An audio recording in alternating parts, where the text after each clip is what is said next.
The statements we're about to show you are from the Holy Quran, and is said to be the official, unchanged, pure word of God, revealed over 1400 years ago. Claiming to be the word of God is a heavy statement, and without proof, or if a single contradiction is found within the book, the apparent word of God will be proven false. So without further ado, let's put the book to the test.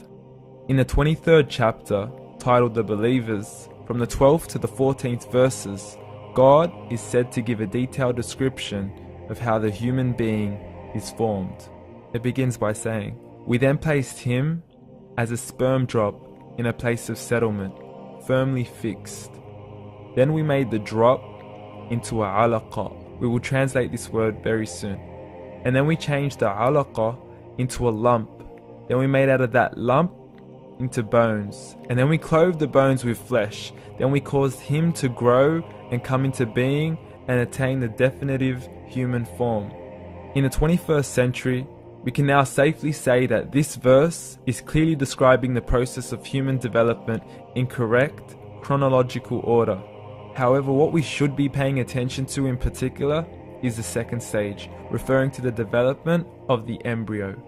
The specific word used to describe the embryo in this verse is the word alaqa. The word alaqa, when translated into English, can mean three separate things.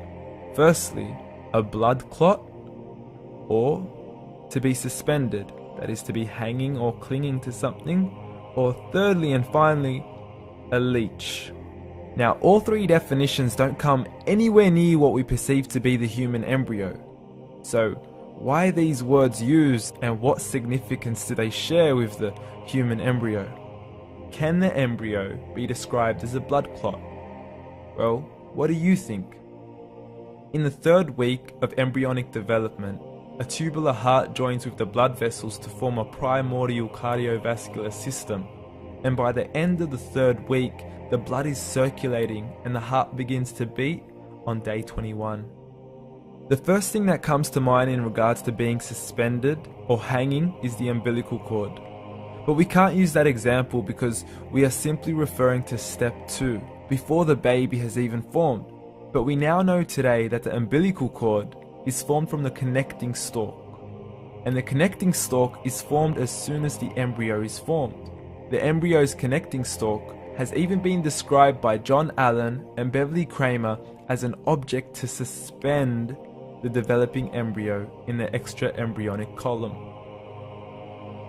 So an embryo is suspended and does have a strong resemblance with a blood clot. What on earth would an embryo have to do with a leech? Figure A shows the structure of an embryo at 25 days. Figure B shows a leech. Now please note once again that the embryo in this stage is no greater than the size of a kernel of wheat. This is an X-ray of the embryo at 22 days. This is the internal structure of a leech. It's mind-blowing stuff, but you still haven't seen anything yet. This is the head of the embryo at 22 days. The detail you are seeing right now is absolutely impossible to be seen with the human eye and can only be seen with a microscope. This is the back end of a leech. There's no other words used to describe this other than mind-blowing. The pictures we have shown you are impossible to be seen with the human eye or even to be predicted by the human mind. Once again, the verses we have shown you were revealed over 1400 years ago to a man who couldn't read nor write. Are these the words of God?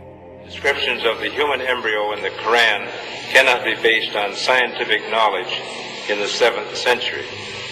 The only reasonable conclusion is that these descriptions were revealed to Muhammad from God, from God, from God, from God.